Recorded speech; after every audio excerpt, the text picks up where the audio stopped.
Have an upcoming summer getaway planned? You might be asking yourself, what should I bring? Well, you don't want to leave anything behind. You probably also don't want to get hit with those hefty airline baggage fees. So what's the secret to packing like a pro?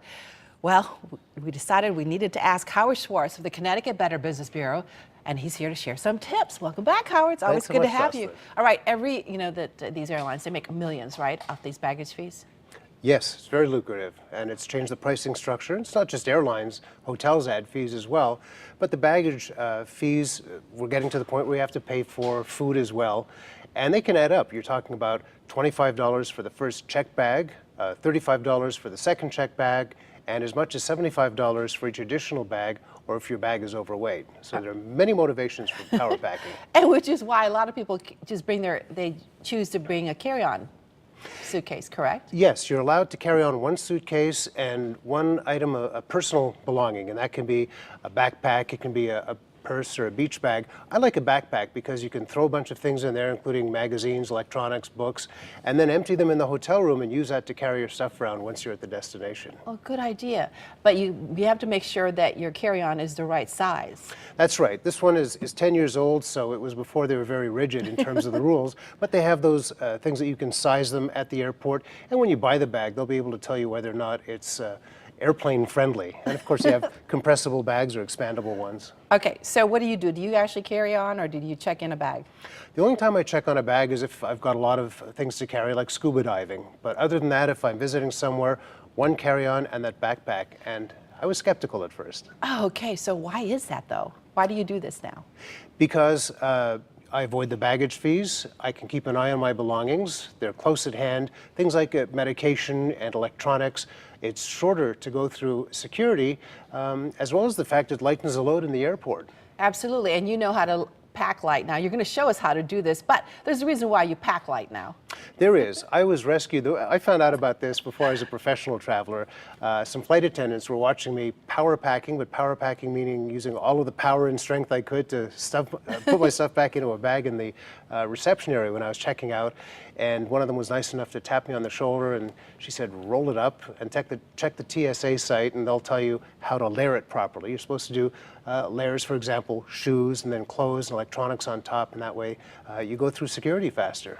But your luggage was just so heavy and just busting out, right? It was ridiculous because I also didn't leave any room for souvenirs, so it popped open in the reception area. It actually popped open? Yeah, it was embarrassing. It was one of those humbling, defining moments. Well, we don't want to pack. We don't want ours to pop open, rather. So let's do this. How do we pack for just carry on? Well, most important, roll it up. So you can get many more T-shirts if you put them in rolls like this. It prevents wrinkling, and you can fit so much more else in there. Right? Now, you rolled up the T-shirts, but I also roll up the pants, and you had the pants right underneath here, right? Yes, I did. That helps me for the layering, and you know, unless it's jeans, if you have work to do, for example, you may not necessarily want to roll them up. But so many hotel rooms now have irons in them, so you can take care of that sort of thing. Okay. So we've got our layers. We've got the roll-ups over here. Okay. Running shoes fit neatly in the corner. You'll take two pairs of footwear. One is for the actual flight, and one is for your destination. And the rule of thumb is at least one pair of underwear for each day. You want one jacket or a sweater, one set of bottoms every 2 days, no fewer than 3 pairs of pants, as well as toiletries and seasonal stuff. How do you pack your shoes? Because this is the way I do it. I put the heels, right against that.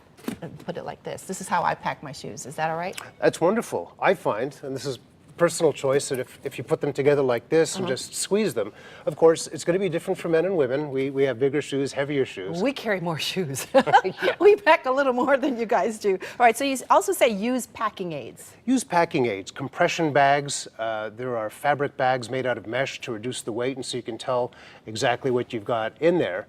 And there's some wonderful things out there, and they're not very expensive. The compression bags, for folks who don't know what they are, you just squeeze the air out and you put it in, and it keeps everything pressed, in fact. Okay, and now you lay it out, and then what? Well, first thing you should do before you leave is lay it all out on a bed, see what you've got, and then put half of it away, because we all tend to want to take more than we're actually going to use.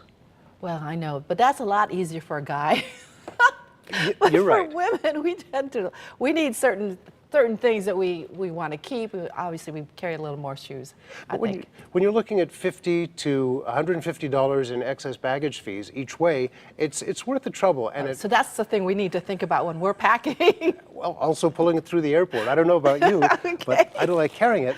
Okay, and then also downsize the toiletries. Downsize the toiletries. There's what's called the 3-1-1 rule, and that means aerosols, gels, sprays, that type of thing, toothpaste has to be 3.5 ounces or less in one quart bag, one bag per person, and keep it out when you go through security because you don't want to have the embarrassment of holding up the line and when you're digging this out of your luggage. So And you can get these sizes at the local drugstore, right? it's already counted out for you, and don't do it at the airport. It'll tend to be more expensive. It will be, and I've made that mistake many, many times.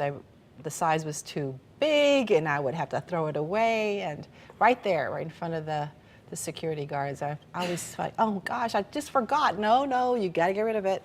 Well, and there's some dispute as to whether or not contact lens fluid counts, isn't it, for example? Okay. I've heard no, it doesn't, but on the other hand, do you really want them to ask you to open up your bag while you're there? And it's not a security question, it's a practical one. All right, what about computers? I mean, that is something that people carry with them a lot, whether it's a business or a vacation. How do you pack that? If it was a computer, I would put that in my actual personal item, my backpack, because as we were talking before we went to air, sometimes when you go, you've got to check this on the walkway into the plane. The problem is, if they don't know you have electronics in your bag, it might get thrown around. There might be other things placed on top of it. I like to keep that, or my tablet or smartphone, actually in the backpack so it's easily accessible. Okay, well, you get some great tips here, Howard, as always. Of course, for more information, all you have to do is go to bbb.org. That's right. Thank you again, and we're ready to go on a trip. We are. I'll let Okay. you know when we leave. Where are we going? Bahamas. Okay, sounds good to me. Thanks, Jocelyn. I'll see you there. You're welcome.